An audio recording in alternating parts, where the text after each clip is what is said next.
Great. So welcome to the CMA Friday Forum. Today's Friday, the 17th of April. We're delighted to be joined by our corporate partners and soon to be premier partners. Not sure if we can announce that just yet, but it's out there now from Consultative Utilities.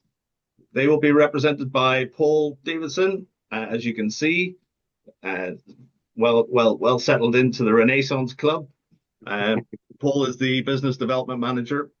So anything you need, any discussions you'll need, will go through him.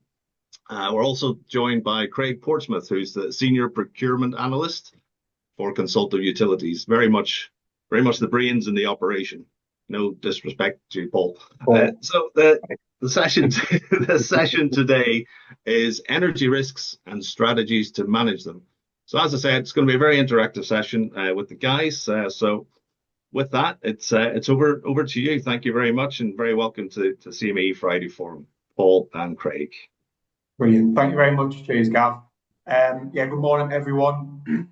As Gav has kind of introduced us there, soon to be premier partners of the CME, but Paul is certainly the face of our golfing department here at Consultative Utilities. Certainly, I'm the brains behind the operation. I think Paul will definitely admit to that as well.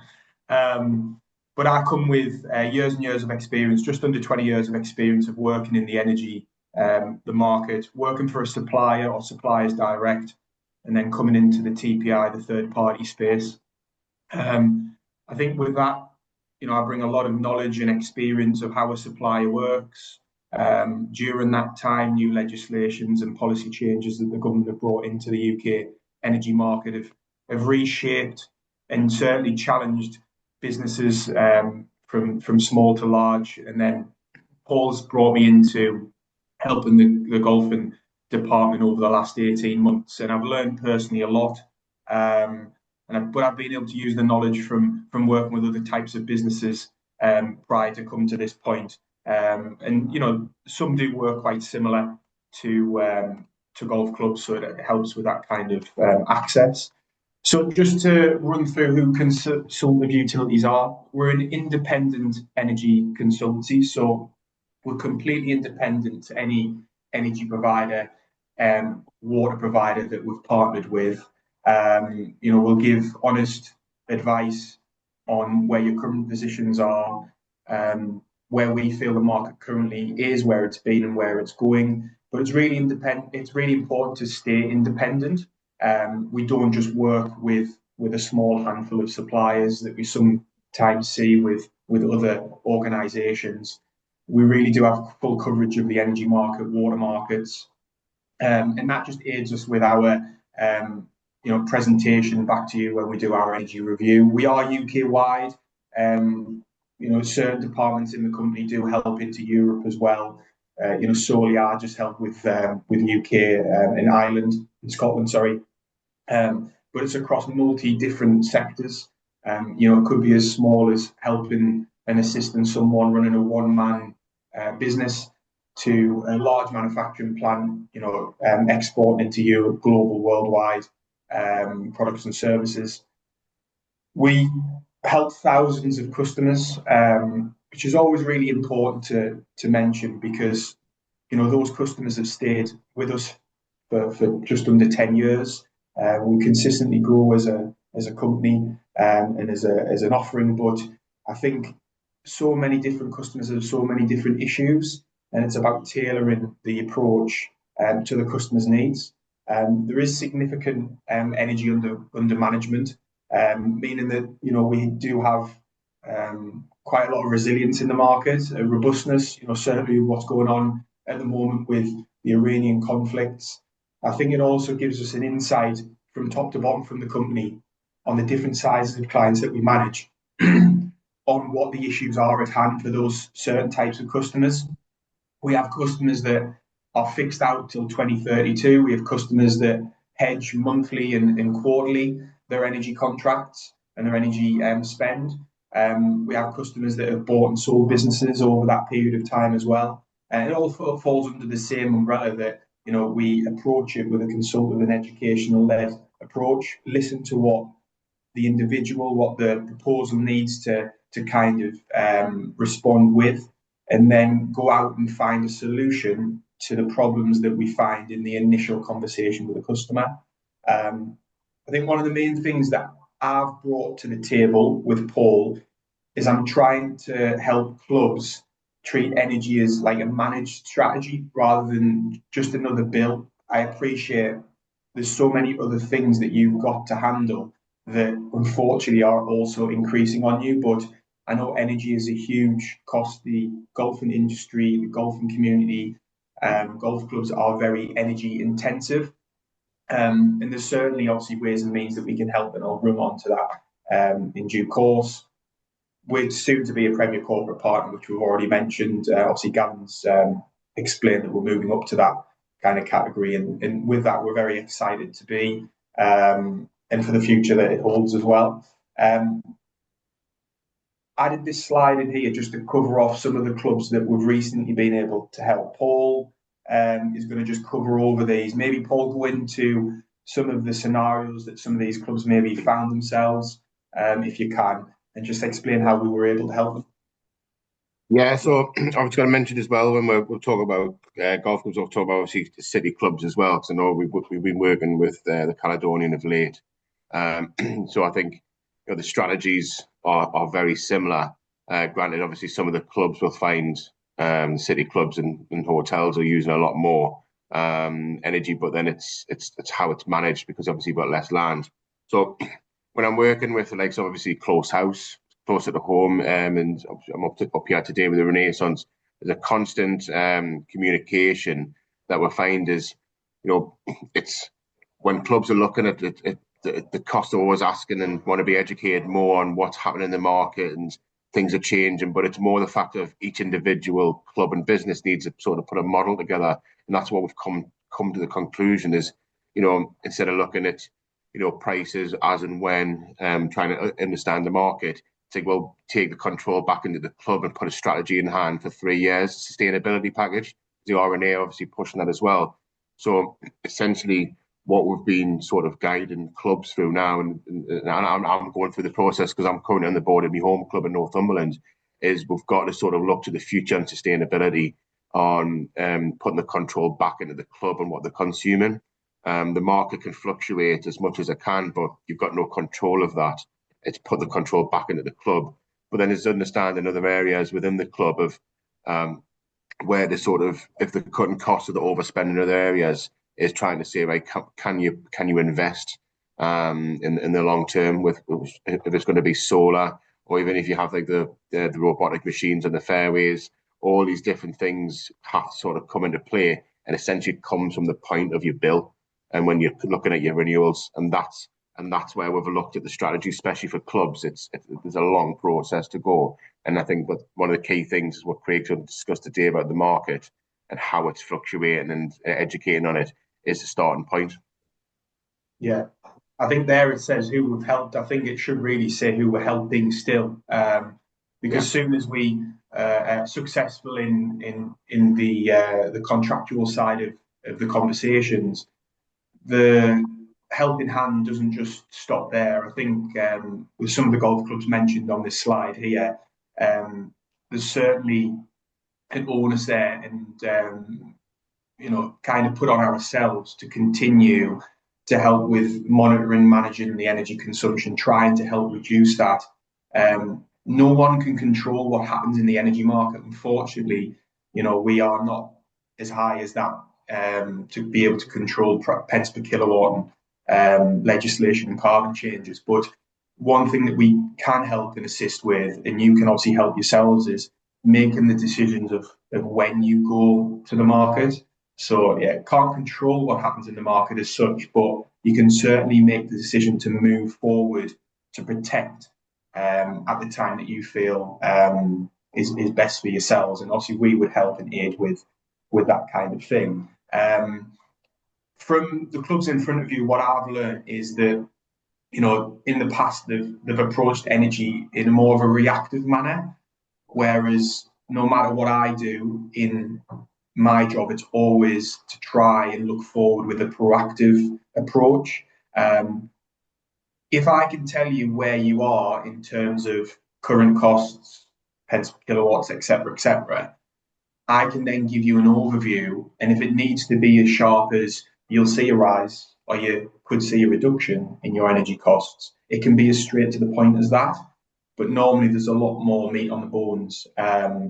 This is what we could do to kind of protect from what's coming. This is what we feel is coming. And I think that's why the golf clubs that we currently manage and we're continuing to help, they've chosen to come with consultative. The TPI space is a space that has about 3,500 companies or businesses in that offer procurement service. But what sets consultative out from the rest is that it's not just the procurement that is kind of our interest here.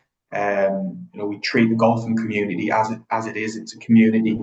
Sorry about that. A community. And everything that we achieve together. And we do speak highly when we do have a good achievement. We do pass that kind of on to the business so that they can kind of, champion those achievements as well together. What we've Gav and myself have done is we've put a couple of slides in for polls. So Gav, could you just run this first poll for me, please?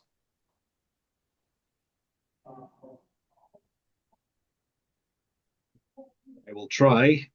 This is normally where things go.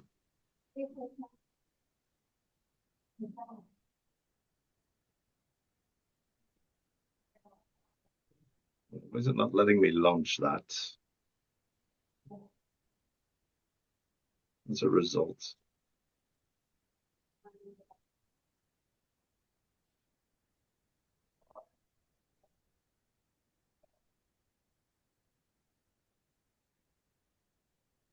They're not working your end. It's not. Here we go. Here we go. Let me see if I can do it from here.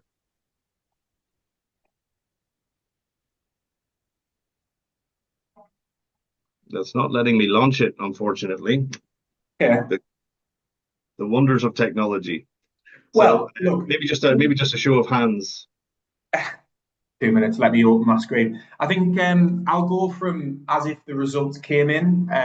We'll adapt and so when does your energy contracts expire? The reason why that poll was number one. I think there's a connotation there that the suppliers drive that businesses in the UK can only review and look to review their energy contracts in a certain window, which historically, we're good. Got it. Good, well done, Gav. So if everyone can just answer on that would be brilliant.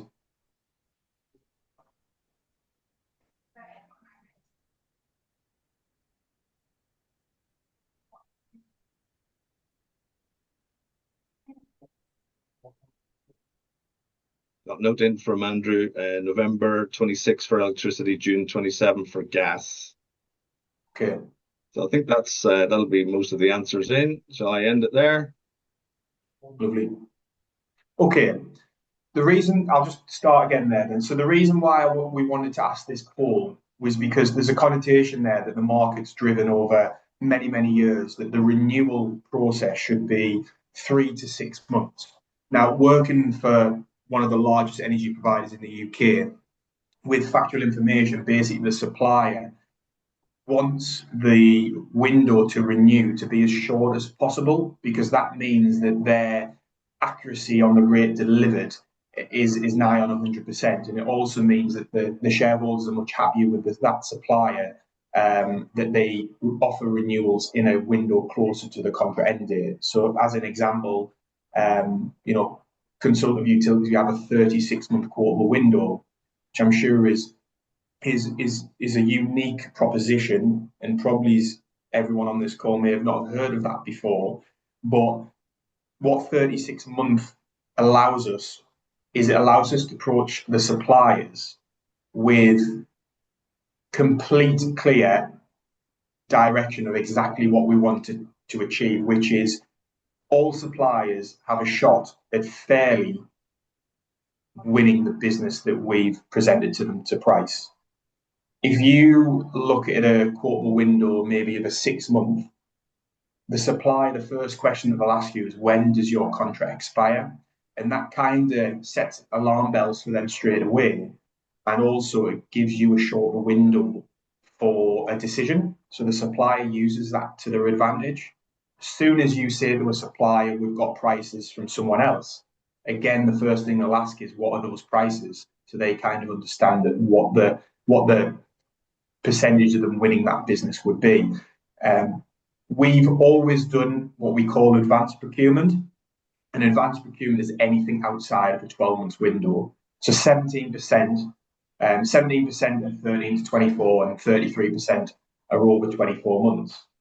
So there's a scenario here that the category of 24 months and onwards feel that they've got a contract, they've got 24 months if they're on really good rates at the moment against current market. They've got 24 months of good rates to last with.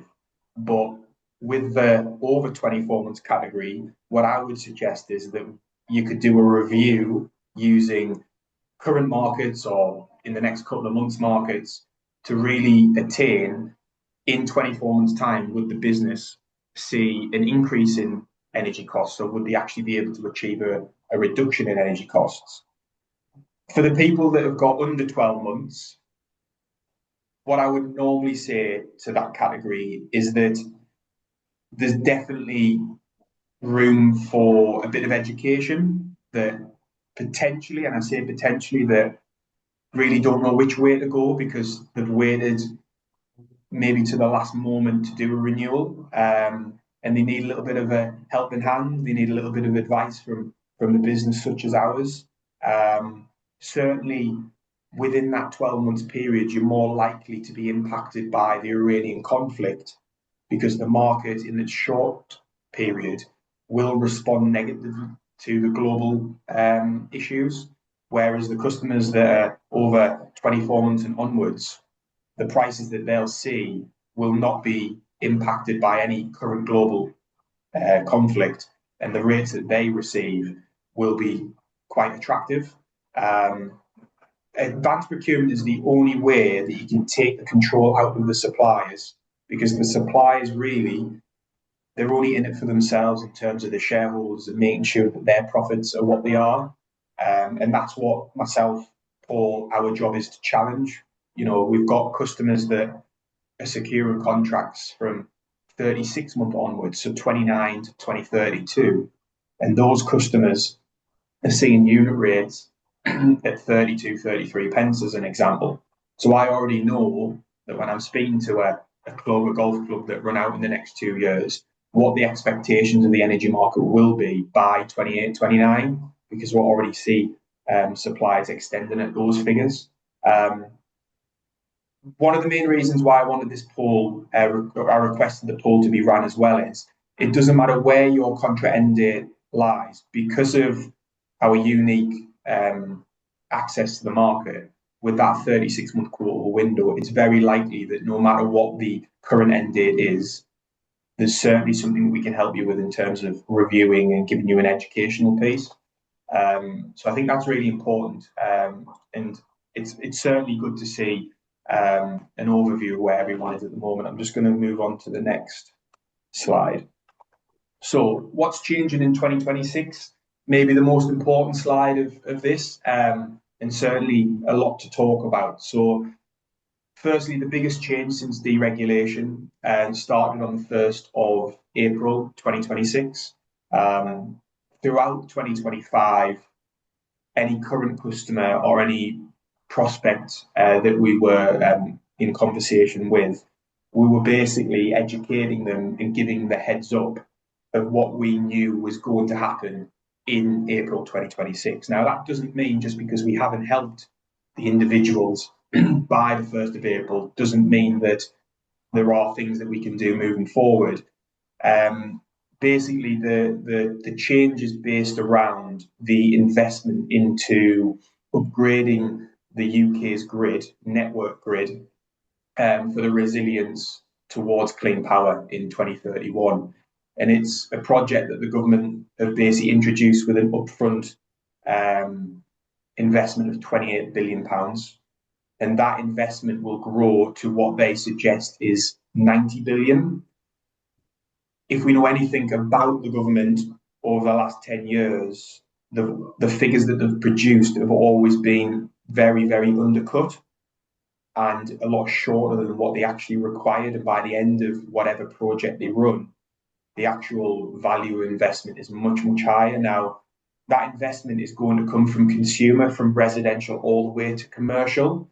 And the reason why it's important to mention on the telephone call, on the Teams call here, is that every golf club will be categorized between 1 and 4 based on the demand that they require from that grid. And you will pay an proportionate cost towards that upgrade. Now, in order to kind of look at what your proportion of that investment is all set around the demand against the network, which is classed as capacity. It's going to be per meter per day. And what we have found through our discovery of helping, XYZ golf clubs to date is that golf clubs don't tend to just have 1 meter. Sometimes they'll have a meter on the clubhouse course. Sometimes greenkeeper will have a meter. Sometimes there's 5, 6, 7 different meters. And if that is an example of what you currently have at this moment in time, it means that you'll see more impact than someone that's just got 1 single meter.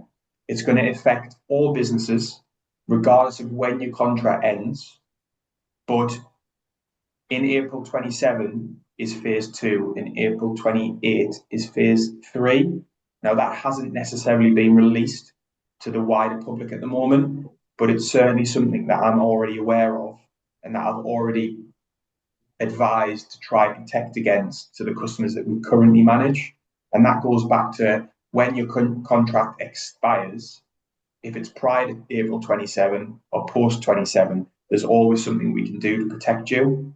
It is driven by net zero. It's something obviously that we're all familiar with now. It's been something that's been discussed for maybe the last 5 to 10 years. We are paying a hell of a lot of money out to reach this net zero target. I'm sure we all have our own, own thoughts on, is it actually going to be something that's worthwhile doing? We have seen a huge increase in renewable generation over the last 6 to 7 months, which has helped against these conflicts in Iran, that we haven't been so resilient. The demand's been quite low on the market. I was saying to Gavin before everyone logged on that I've recently just found out that the government are about to sign back into the EU to do a complete U-turn on our energy energy outlook, that will go back in line with Europe, which will unfortunately push our markets higher. I think we're about a month away from that happening. And that doesn't mean that we all need to panic and jump and do something within the next 4 weeks, but it certainly will have a knock-on impact on when your contract starts, what the delivered unit rate will be. And the sooner we do approach that, I must admit, it would give you a more accurate oversight into kind of what the cost would be. There's another slide that's coming up based around how we can help, with the capacity review and the capacity before we then reset on the renewal, so that we know and we understand, is your capacity currently set correctly? So those charges towards deregulation and towards that network cost is actually correct for you firstly. I feel there's no point in putting renewals in place if the current settings are incorrect. Let's challenge that first, make sure that's correct, and then we move forward with the renewal.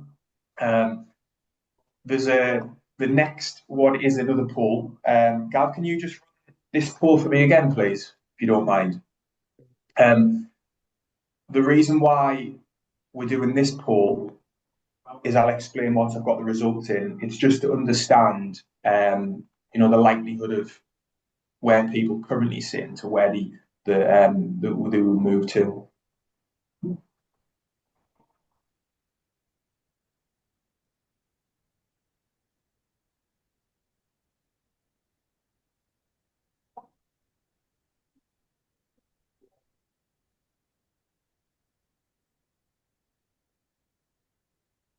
Didn't think there was going to be a test this morning, did you? Yeah. Good bit of interaction though.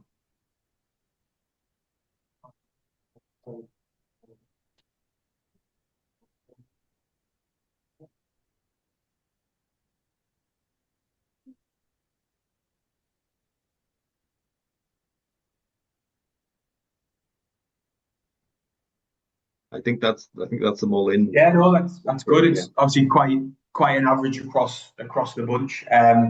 Obviously for the category of unsure, we need to kind of understand and determine exactly what you're paying, because I did see on the first poll that there was a couple of unsures there as well.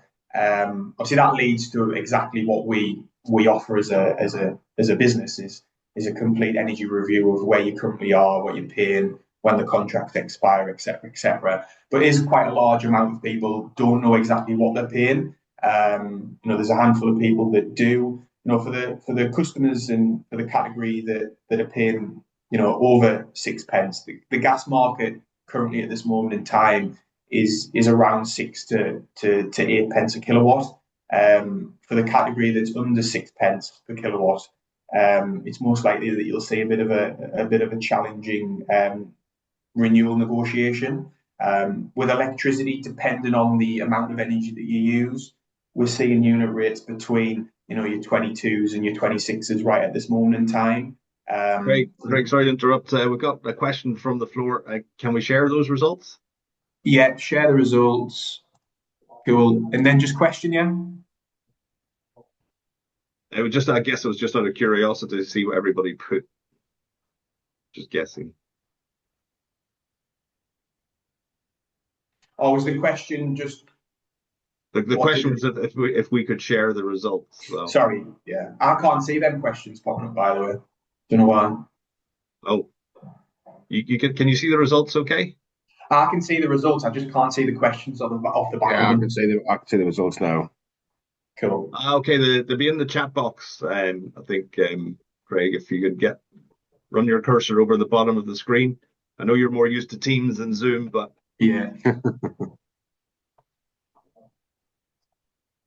That's fine. We'll keep an eye on the questions for you, Craig. Don't worry. Yeah, cool. That's fine. No worries. Yeah, so look, quite an interesting response on that poll, to be fair. Quite good for me to see. There's certainly something we offer each category. I'm concerned about the unsure. It's a large cost to any club, and to be unsure what you're currently paying at the moment, it's something that we would immediately help with, just so you can get an overview. What I like to normally do before we move on to the next slide is I normally like to do a full overview of what you're currently spending, your current costs are, in maybe a presentation on a Teams or Zoom call. And then from there, we agree actions moving forward, which whatever we're all happy with. But ultimately, you get an overview of exactly what the annual cost is for the club. I can even show if that usage has increased over the last 12 to 24 months, or if it's decreased as well, and how that's impacted the annual cost. We find that a lot of clubs are quite proactive and they are approaching sustainability quite frequently as well. So it might be that the sustainability is being put in place, but they're unsure of what that impact is. And again, that's something that I can help with.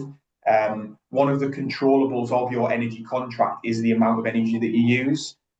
Yes, we can negotiate as good as we can with these suppliers, but if the market continues to increase each year and your strategy is just to try and be as good as you can be at negotiation, you'll always see an increase, unfortunately, because I go back to the point where we can't control what happens in the market, but we can control when we go to market, and we certainly control what energy consumption that we use as well. We do offer energy audits. It's something that I haven't highlighted in any of the slides, certainly something that we can review as well. We are just about to run through an energy audit with one golf club, and what I wanted to do is get the results of that before I push that out business-wise. But energy audits would basically highlight if there's any anomalies and anything that we can firstly approach. One of the main issues that we found is around gas consumption and around water heating, so around the heating of the water. And that's something that seems to be a massive issue for club managers. So that might trigger straight away that, yeah, our gas usage is spiked and, yeah, it is around to our boiler or our heating of the water. So, yeah, if that is you, then just, certainly it's something that we can help with. Did want to put a slide in around the Iranian conflict. I think it's such a current present issue. Now, we've already lived through Ukraine and Russia incidents, so it was a very difficult time for the energy market. Very difficult time because COVID was around that particular time as well, or just from the start of that. But the impact of the Iranian conflict could be much larger than the Ukraine and Russia because it's around global LNG demand. Iran, as an actual country, is very heavily reliant on importing and exporting for their kind of currency, which is why Donald Trump has not decided to invade on land. He's decided to invade by trying to block the only access that they have, which is through the Hormuz Straits. It's kind of his only way of hitting them where it kind of hurts in terms of their currency. So it'd be interesting to see how this pans out. Certainly we've seen a bit of a ceasefire over the last 2 or 3 weeks. But ultimately that still hasn't ended, and we need to be aware that could again escalate, and it could impact us moving into the future coming months. So Ras Laffan is the world's largest LNG plant, and basically when the conflict started, there was concerns around the safety of that plant, so they actually closed it, and they made a statement that it wouldn't come back online until the ceasefire or the conflict it kind of stopped. But we are aware that facility is not expected to come back online until 2027. I feel that the energy market, the UK energy market, is a bit asleep at the moment. It's not really reacted to that possibility in that news. And I think that once the market does catch up on the fact that facility won't be online, which gives 20% of the world's production, I do think the market will react negatively in the next month or so. The main reason why the UK hasn't seen a huge jump in their energy costs, we have in our fuel costs, but in our energy costs, is because our main issues throughout the year is when the Far East, things like Japan, Asia, China, South Korea, they start to purchase LNG. We see a huge spike in the cost of global LNG. Around June, July time, you'll start to see that creep in, and that's where you'll start to see prices rise. I think it's as simply put that if you're in a position that you can review your energy contracts now up until the end of May, it's very sensible to approach it, because in June and July, the Far East markets could start to purchase LNG, which then could push the prices globally up, which would then have a knock-on impact to the UK infrastructure. Electricity-wise in the UK, we're still seeing unit rates that we were seeing back in September last year.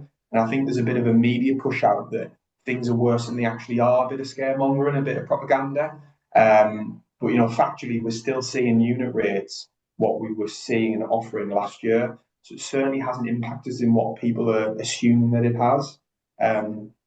One of the main issues that we've got in 2026 prior to the conflict was our gas storage levels were already one of the worst they've been for the last 10 years.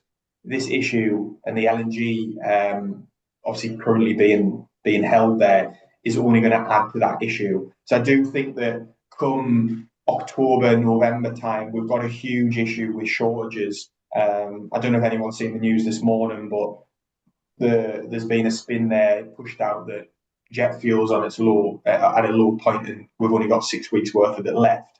I'm 100% sure I agree, and I actually see that being true. But expertise will speak, and unfortunately, we've just got to kind of take their word on it. Carbon prices have dropped, which is a positive. It's around supply and demand dynamics, basically what people need and how they need it now. A lot of people are leaning towards renewable. A lot of businesses are going for the solar route and things like that. So less demand there on that kind of part of the market.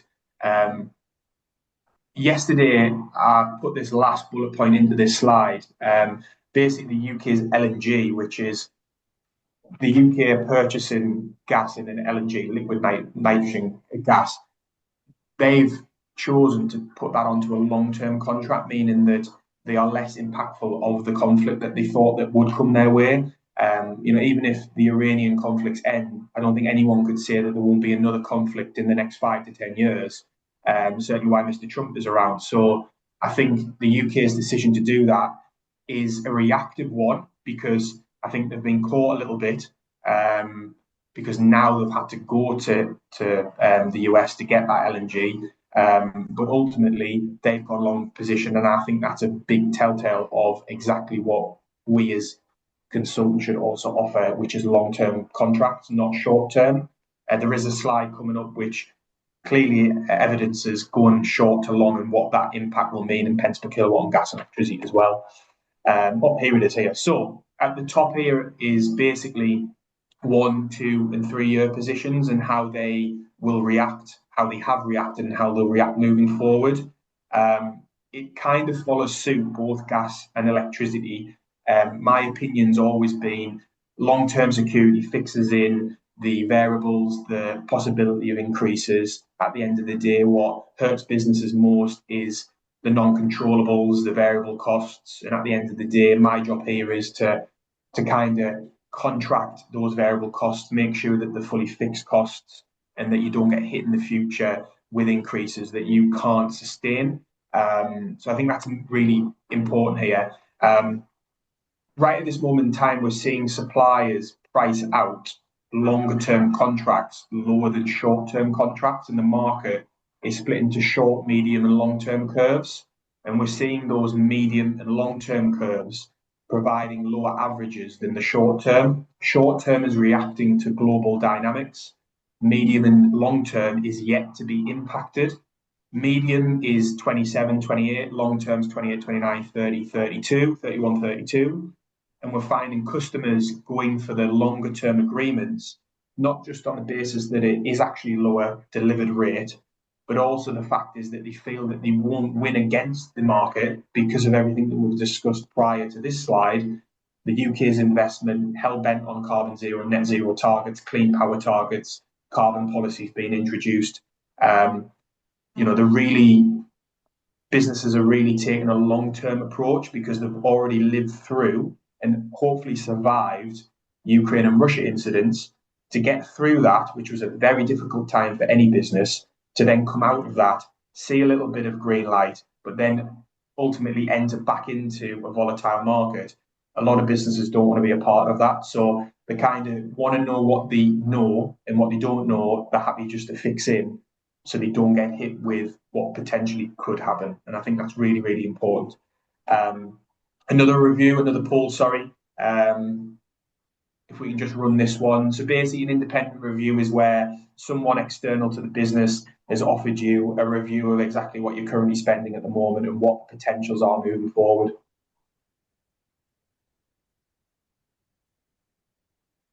And I'll share these this time.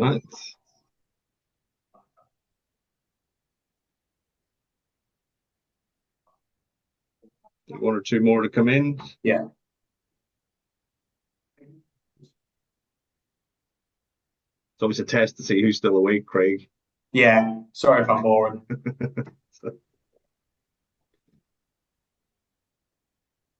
Right, I think that's them all in. So I'll end that.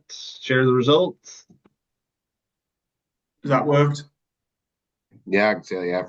Cool. Look, with these results, I'm not surprised. I think there's so many businesses that try and do what we do. Sorry, and there's so much traffic coming into golf clubs and any business in the UK on, can we help with your energy usage?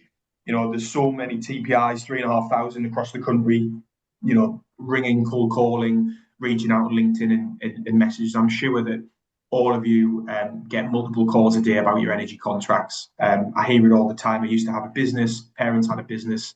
It's one of the feedbacks that I always get. So it's always interesting though, if you've had an independent review, how and what that result was and what it led you to do. Did it lead you to react? Did it make you put something in place? Were you unhappy with the review? Were you unhappy with what happened at the end of that review? I guess we'll only find that out when we're discussing face to face directly with the club and the club manager. For the people that haven't, that certainly is a positive, because it means that from a fresh point of view, you can review exactly what's in place. Technically, the independent energy review is just myself and Paul gathering the information from you, going away and providing you back with an overview much quicker than I think that you could do. And we can lean on our analytics in-house to provide us with heat maps, half-hourly data, overview gas consumption, daily gas consumption, and give you that information, and then we can move forward with that. But I think an independent energy review is always a good part to start. And even if you have had one, I'd always like to start from fresh and use my approach to it, rather than just take on someone's original energy review. But to understand what the results were from when it was done is always key. The review doesn't always have to end in a procurement contract or an actual transfer. Ultimately, once we give you that information, we'll discuss what we've found, and then it's completely down to you and how you would like to approach it and move forward. So don't feel that you're bound to do something at the end of that review. I think for us, it's good to understand where every golf club, or as many golf clubs, are, because it's analytics for us as well. And the reason why we can speak on Zoom calls like this, because we've already housed a lot of the analytics from the clubs that we've helped. We can give you factual information on what other clubs have done in the past and what they're doing in the future as well. So I do think it's always worthwhile. Events and everything, and the golf, yeah. So how we're helping you and how can we help you? So reviewing contract options given current market volatility. I think with this one, it goes back to maybe one of the first original slides. I think without you knowing exactly where you stand in the market and what your annual costs are, it's very difficult for you to set a strategy to move forward. We can certainly, once we review, is kind of give you a board pack as such, a one-page overview proposal of exactly where you are at the moment, what our thoughts would be to move forward. I can even deliver that in front of people on a Zoom or face-to-face in a board meeting as well. I think ultimately, giving you more information that you have right at this moment in time will only aid a better decision moving forward. But technically, a strategy means that you'll be a lot more suspect to the future of the market, and it'll give you, the future decade of understanding where your energy markets go. And I think with any golf club in the UK as well, it's not just you're not going to be around for the next 3 to 5 years. You're going to be around for a very, very long time. So the question normally is, why are you doing 1 and 2 year contracts if you should be taking longer term positions to kind of protect you against that market change? Capacity and banding reviews. So one of the first initial projects that I would run is understanding what the current capacity setting is, and is it correct? Because again, like I said, it would have a knock-on impact to the renewal price, knock-on impact to your standing charges and your capacity charges as well. So I think firstly, understanding exactly, is it set correctly? Is the banding right before we do anything else is very imperative. That isn't just for golf clubs, that's for every business in the UK as well. Action is needed before renewal. Reactively, doing a renewal based on reactiveness is never ever a good thing. So if you're getting to the renewal stage, 30 to 90 days of your contract ends, it's a really bad position to be in, because you're at the onus of the supplier. Advanced procurement gives you months and months potentially to make a decision. Obviously, we hope it doesn't take that long, but I think there is a massive benefit of looking at something outside of that normal quarter window, what the supplier suggests is, because it allows you 12, 18, 24 months to get ready for that change. As an example, prices are going to increase by £3,000 a year. I'm giving you 18 months in advance to get ready for that budget for 26, 27 or 27, 28, rather than you just having that increase landed on you with a 6-month notice, for example. It would be very difficult to be able to then manage that into budgets. The charges are linked to agreed capacity. So again, point 2, making sure that that's set correctly is important. Your bandings are 1 to 4. You won't know what your banding is. It's not something that's published.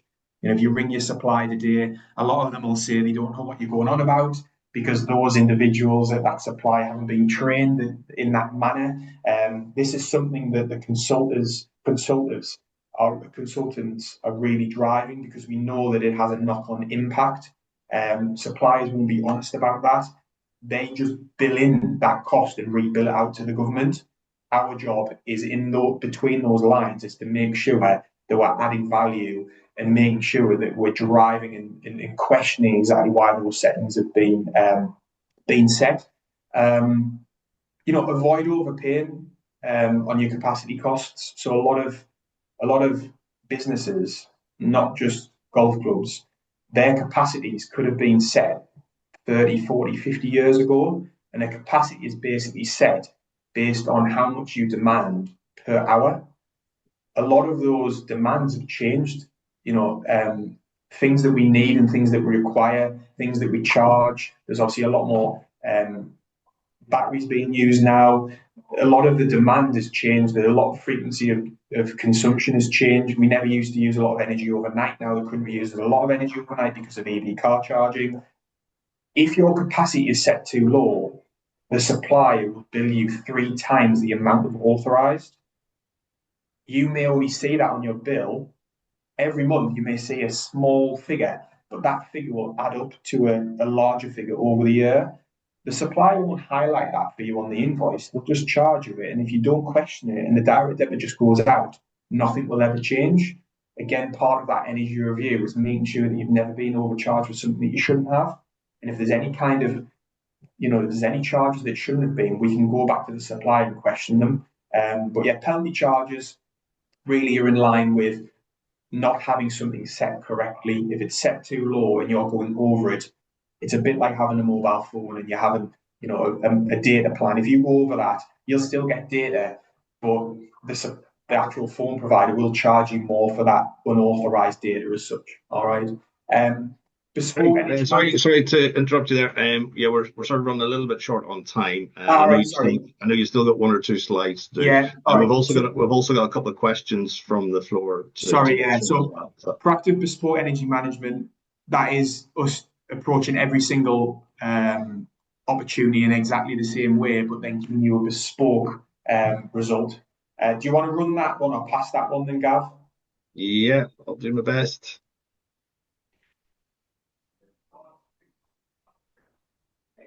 So 2 questions on this one. Yeah, just if we can answer that quite quickly and then, but I wasn't aware of the time actually. Sorry. It's amazing how quickly it goes when you're. It does. I thought an hour would be too long, but you're always aware of the time when you got a tea time. I know. Sorry. Tea time at the Renaissance, no less. Yes. Just why this poll's being run, and I will share it. Solar is certainly something that is more of an ownership now, and more of a point that a lot of people want to discuss. What a lot of businesses in the UK don't realise is it's not just a capital fund project. You can get something called a purchase power agreement. That purchase power agreement is where essentially you rent the roof space on the clubhouse to a generator. That generator then guarantees a pence per kilowatt rate back to you. And that rate is then fixed for 10, 15, 20 years, as an example. That means that there's no capital outlay, but you still reap the rewards of an actual figure that is handsome enough to offset against your energy consumption. For the people that do have solar, that's brilliant to see. And if the system's under 50 kilowatts, then ultimately, if you don't have an export rate, that's something that we could help you with. Depending on the supplier that you're with, we can basically get enhanced export rates for you as well from those suppliers, something that we would discuss directly with individuals. Other cost opportunities, we cover water, waste, telecoms, compliance, declarations, so certificates, sustainability like solar, public EV car charging, where you can set whatever cost that you wish to come back into the club. You can also set it on a UK-based public service where people can come and charge trucks and things like that as well and reap the rewards of that. And then export tariffs, which are based around how much you get for selling it back to the grid, as long as it's under 50 kilowatts. All right, so Gav, we'll run through those two. Do you want to go into the Q&As? Yep, sure. So Sharon, if you'd like to stop the recording there, please.